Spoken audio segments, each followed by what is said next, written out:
Let it be known. Good morning. The Biden administration is going to put the put Harriet Tubman on the $20 bill finally.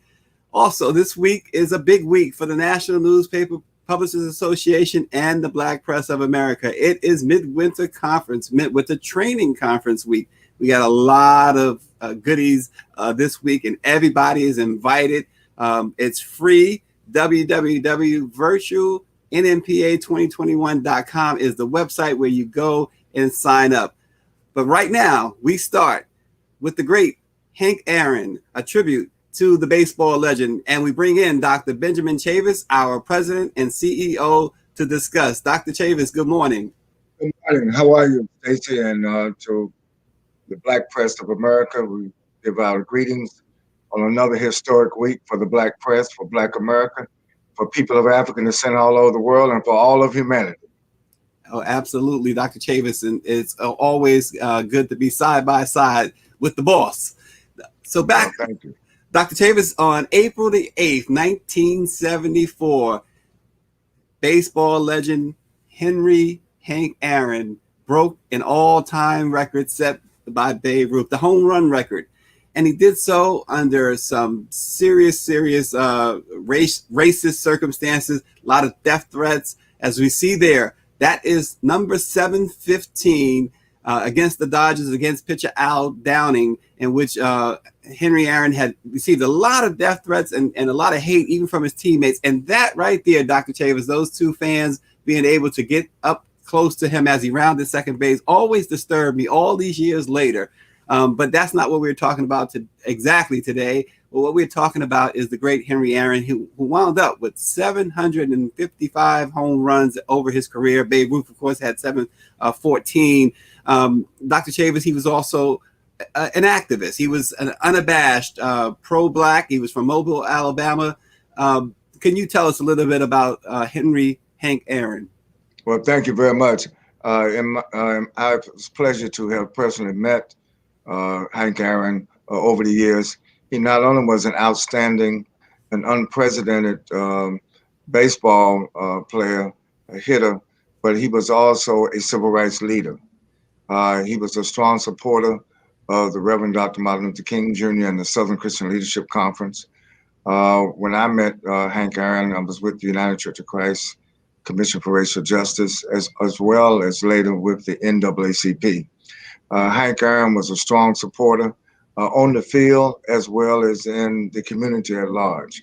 And I think we should all pause to salute the memory, the legacy, and the empowering spirit of the mighty Hank Aaron. Yeah, born Henry. May he rest in peace. May he rest in peace. Yeah. Born Henry Louis Aaron on February 5th, 1934, in a poor Black section of Mobile, Alabama called Down the Bay. Henry Aaron was the third of 8 children born to Estella and Herbert Aaron. He worked his way up. He went and played in the Negro Leagues. He was also an outstanding football player in high school, Dr. Chavis, a very well-rounded athlete. He batted .366 in the Negro Leagues. You think about that, 300 is considered really good in baseball. He batted .366, but he finished his career with 755 home runs. He's a member of the Baseball Hall of Fame, of course. He won Gold Gloves, 3 Golden Gloves, which shows you that he played both sides of the field and very, very well.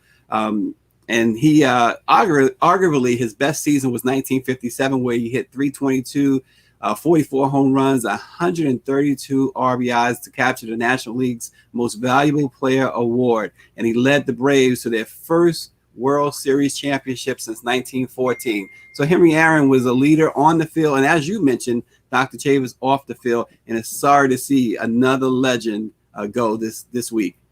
Yes, absolutely. As we begin 2021, we also want to make sure that we don't forget our heroes and our sheroes. We don't forget those brothers and sisters who are trailblazers, who open the doors not only in athletics, but in science, in sports, also in terms of entertainment, but also in journalism, in publishing, across the board in business. African Americans have been trailblazers. And the question that faces us today, Stacey, is that how do we regenerate ourselves? How do we replenish ourselves with leadership? As we witness so many icons from the civil rights movement, from athletics, from entertainment, and from just the ongoing struggles to demand freedom and justice and equality for all people, we get to make sure that we have restoration in our ranks, that we raise up a new generation of freedom fighters. And I hope that young people, our millennials and our Generation Z, that they are watching and listening and say, look, I want to be like Hank Aaron. I want to be like Fannie Lou Hamer. I want to be like Rosa Parks. I want to be like some of the giants. I want to be like Reginald F. Lewis, the first black billionaire. I want to be like Ida B. Wells.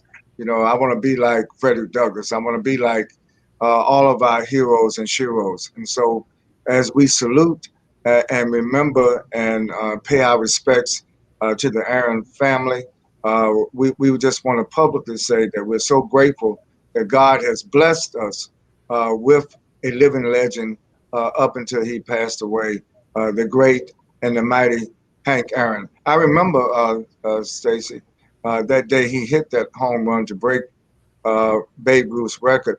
He received a lot of death threats. He received a lot of white supremacist hate mail. This is before the internet, and people were actually sending him letters, distasteful, ugly, derogatory comments. But he let none of that dissuade him. He went on that field and swung that bat and did what he had to do. He hit himself into history. Well, and it's interesting you mentioned the mail, because the post office, the U.S. Postal Service, said that he had received more than 1 million pieces of mail, more than any politician and anyone else that the Postal Service could remember at that time. Good morning to Kim Shea, Grady Moore, and Franklin Malone, and others who are watching. Let it be known. And speaking of sheroes, Dr. Chavez, you mentioned heroes and sheroes. Well, Harriet Tubman. Well, back in 2016, the Obama administration had gotten legislation passed to put Harriet Tubman on the $20 bill, replacing Andrew Jackson. Barack Obama wanted the bill to debut in 2020, the 100th anniversary, of course, of the 19th Amendment, which gave women the right to vote. The Trump administration came along, and the former President Trump hailed Andrew Jackson as a hero, and we refused to make that change. And we know that Harriet Tubman's legacy includes freeing so many slaves, being an escaped slave herself. And of course, Andrew Jackson, on the other hand, not only was he a U.S. president for 2 terms, but he was a slave owner, and he was anti-abolitionist. So it's really interesting that one of the first acts of the Biden administration is to restore that and to make it happen. And we should be seeing this not in the not too distant future now, Dr. Chavez. Absolutely. Harriet Tubman on the $20 bill.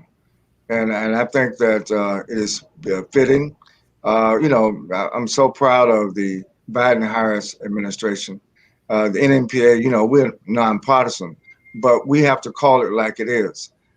We have a breath of fresh air in Washington, D.C., in the White House, in the Congress of the United States, particularly in the Senate, as we go forward. We have the first Black woman talking about sheroes. Vice President Kamala Harris makes us all very proud to be the Vice President of the United States. And she's a freedom fighter in her own right.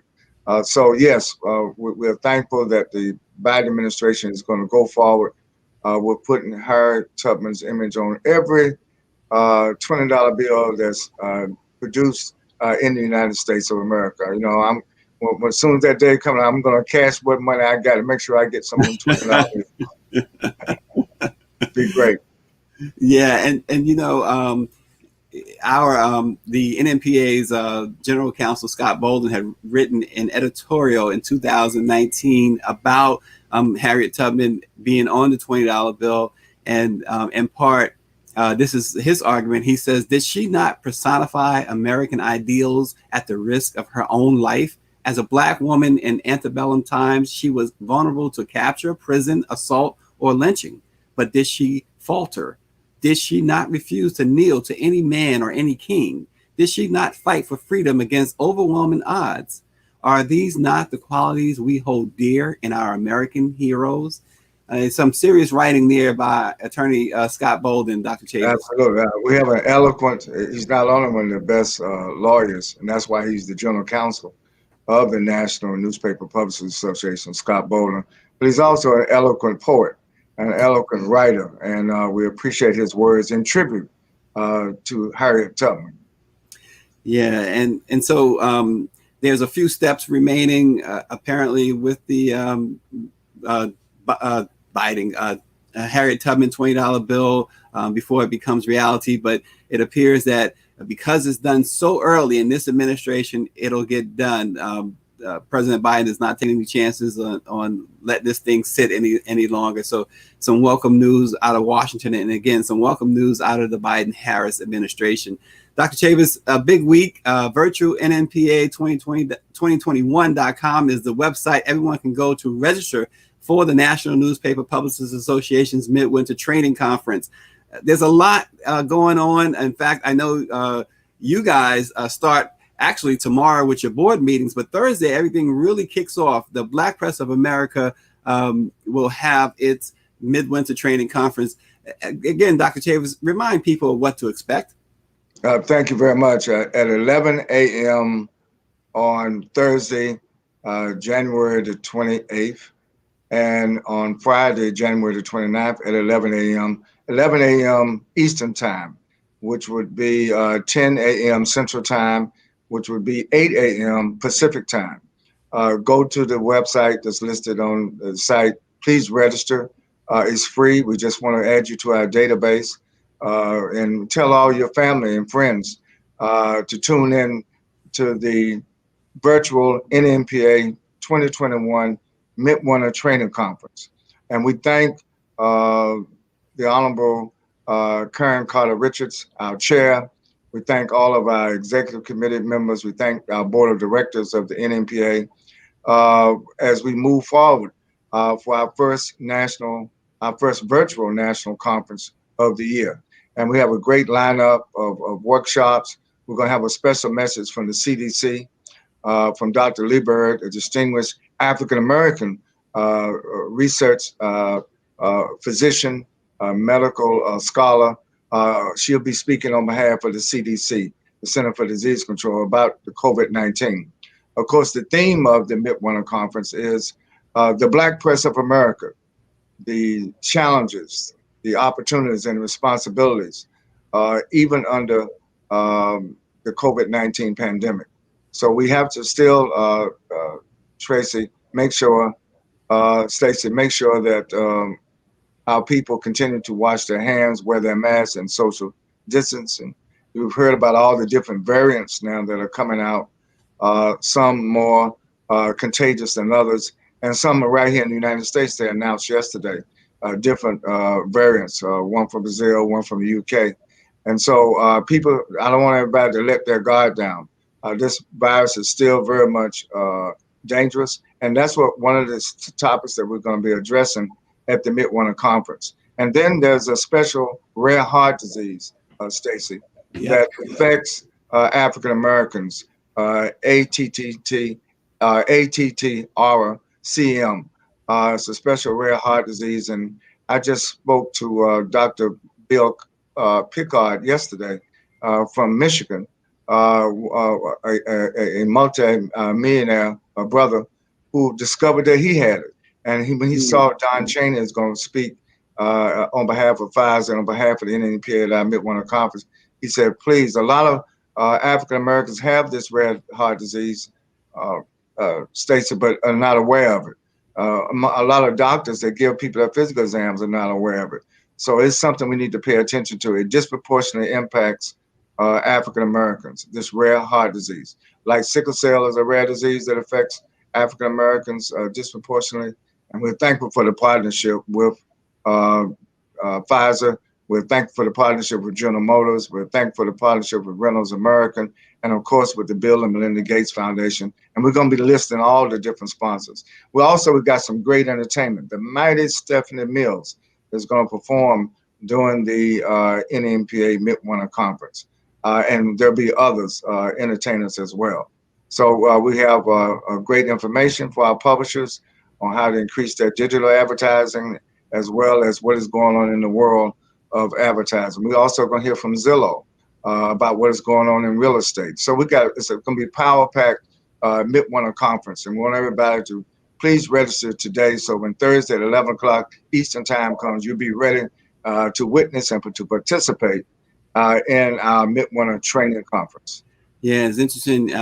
You mentioned Stephanie Mills, for instance. We had the privilege of having Stephanie Mills on the show last summer during the NMPA summer conference, and Stephanie Mills said on air, she says, she didn't want to do any interviews, but when her manager said the black press was calling, she says, "Get me there. Get me there." She said, "It's the black press." We are certainly fans of Stephanie Mills, and she's apparently fans of the black press, Dr. Chavis.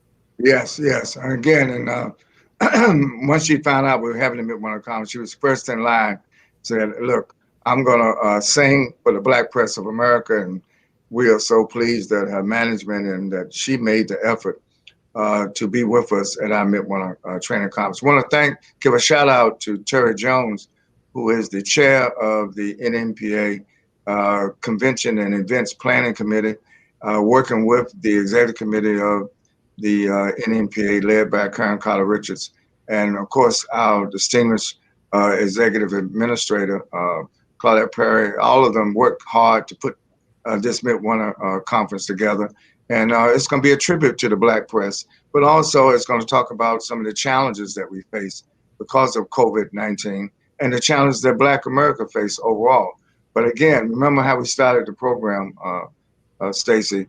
There's a breath of fresh air in Washington, D.C. with the Biden-Harris administration. So as we always have to put things in the right context. Our digital director, Norman Rich, that's how he always says, "Well, look, we've got to put it in the context." But the context of the Biden-Harris administration is how we're going forward. And this gives us hope, even during this pandemic. This gives us reaffirmation that God not only hears our prayers, but God answers our prayers. Well, and Dr. Chavis, it's, as you mentioned too, with the different training sessions, the different workshops that'll go on, that Pfizer rare disease part is going to be so huge, because that ATTR /CM or -CM is also low. The awareness is low within the physician community, and it continues to be significantly undiagnosed. And you mentioned NBA legend Don Chaney being a part of this. And Don Chaney told us, Dr. Chavis, that this is a rare disease that mimics heart failure. And if it goes unattended or undiagnosed, it can be fatal. And he talked about his own experience. He talks about how it can affect the heart, the nerves, and different tissues in the body. He says you have to get treatment and medication as soon as possible. He speaks with his cardiologist all the time. And he also spoke of the importance. We know how important family and close friends are. Well, his wife has been on top of him. Don Chaney's wife continues to make sure that he makes his appointments, he takes his medication, and doesn't ignore any little signs. Sometimes, Dr. Chavis, we tend to, especially men, right? We got a little ailment, it'll go away, or we can handle it. Well, it's not something we want to take lightly and say we can handle it. Go see your doctor, right? Absolutely. That's a great medical advice. And the outstanding Don Chaney is going to be with us and speak to the Black Press of America during our Midwinter Training Conference. I also want to give a shout out to General Motors. General Motors has been a partner of the Black Press for over 5 decades, over 50 years. And we want to thank Lester Booker. We want to thank Mary Barra, the only woman that heads one of the automotive giants, General Motors, for their continued support of the NMPA and the Black Press of America. And they will also have a special message during the Midwinter Training Conference. So please go to virtual, www.virtual, NNPA2021.com and sign up right now. Don't put it off. Make sure that you get your registration in so you can participate in the NNPA Midwinter Conference. And Dr. Chavis, I want you to, if you can, to speak a little bit about the Wells Fargo presentation on how to adapt and rebuild your small business during COVID-19. It sounds extremely important. There's a lot of Black-owned small businesses. This is really an interesting topic because we've all suffered under this pandemic. Exactly. The United States Department of Commerce has reported that over 50% of African American owned small businesses, some of them went out of business and some of them are struggling, may not make it. And that is why the Recovery Act, the American Recovery Act, the Biden-Harris plan on stimulus and rescuing African American and other minority owned businesses is so important. And we hope that the Congress will expedite getting that bill passed. But Wells Fargo is another long-term sponsor of the NNPA. And during the Midwinter Conference, they're addressing particularly the housing issues, home ownership, what happens to those that, as well as business, particularly minority businesses, Stacey. Wells Fargo is going to address what are the best practices to keep the businesses alive, even during this pandemic. And so all of our member publishers, they are Black-owned businesses. We're a National Trade Association of the Black press. And a lot of our businesses are family-owned, intergenerational, first and second, and some third generation of publishers still keeping the Black press alive. And that's a special workshop. We thank Wells Fargo for putting this workshop together. That will be a vital component of the Midwinter Conference for 2021. Yeah, and Dr. Chavis, the conference obviously is free. You can register, as you mentioned, at www.virtualnnpa2021.com. Why is it important that the Black press allow it to be free and open to the public? Well, we are accountable. That's another word that we now hear a lot about, being accountable. We're accountable to Black America, and we didn't want any restriction to access the information that we're giving out. And that's why we waived the registration fee. And of course, the conference would not be possible without our sponsors and corporate partners. So we thank all of them for stepping up to the plate to sustain the Black press through this pandemic. And so we wanted to offer this. Plus, there are a lot of young journalists, a lot of young editors and publishers who also could be tuning in. We expect the membership of the NNPA to grow in 2021 because now we are attracting a lot of our digital publications, online publications, as well as our print publications. And I'm pleased to report that a lot of African Americans who are in broadcast media are now want to join the NNPA. So we're growing. We're truly, Stacey, the trusted voice of Black America. Yeah. And Dr. Chavis, one other part of the conference, we only have a few minutes left, but I wanted you to talk a little bit about, it's the 1-hour training workshop that's titled Overview of 2021 and the National Advertising Market Demands in the United States, the Trends Toward Digital Advertising. Michael R. Grant, the founder of Get Current Studio, an African-American owned digital design and strategic technology development business in California, will serve as the presenter. He also is a teacher and training fellow for the Google News Lab. Can you talk about that a little bit? Yes, and I'm pleased to announce to the public, and I will talk about it more with the board meeting tomorrow. Michael Grant now is an employee of the NNPA. He's our digital specialist. And thanks to a grant from Google, the Google News Initiative, Michael Grant is going to be working with our member NNPA publishers to help them with their digital transformation.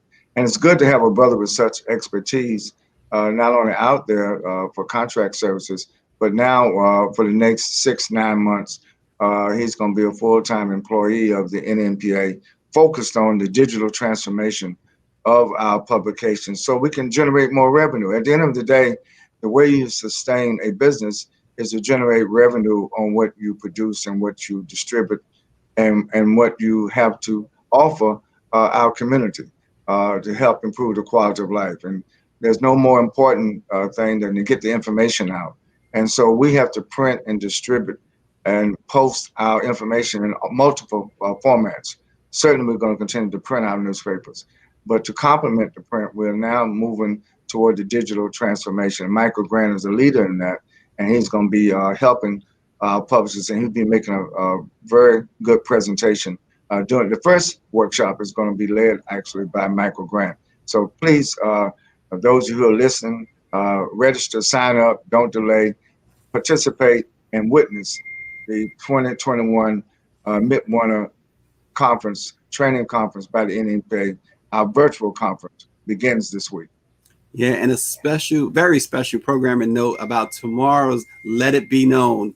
Beginning at 7:30. We're going to go 1 hour tomorrow because we got two extremely special guests. Dr. Ebony Hilton of the University of Virginia. She's going to come on. We're going to talk more about COVID-19. She also has proposed something very interesting that she'll talk about as well, a Secretary of Equity that she wants the Biden administration to consider. It's all about fairness for the Black community, and also the nurse who vaccinated Vice President Kamala Harris. Patricia Cummings from Washington, D.C. will join us at 8 a.m. tomorrow right here on Let It Be Known. Dr. Chavis, last thoughts before we close out. Well, thank you. Again, we're very pleased that on the 194th year of the Black press in America, we're moving forward. We're so grateful and thankful for all the members, publishers from East Coast, from the West Coast, from the South, the Midwest, throughout the country that have been vigilant. And we are just proud to be a part of the Black press of America as we push forward. This is the day that the Lord has made, and we have much to celebrate, even during the pandemic. So God bless America, and in particular, may God bless the Black press of America. I'd like to thank our producer, our wonderful, wonderful producer, Enchanta Jackson, and of course, our wonderful executive administrator, Claudette Perry. Let it be known, don't judge each day by the harvest you reap, but by the seeds that you plant. We'll see you tomorrow morning.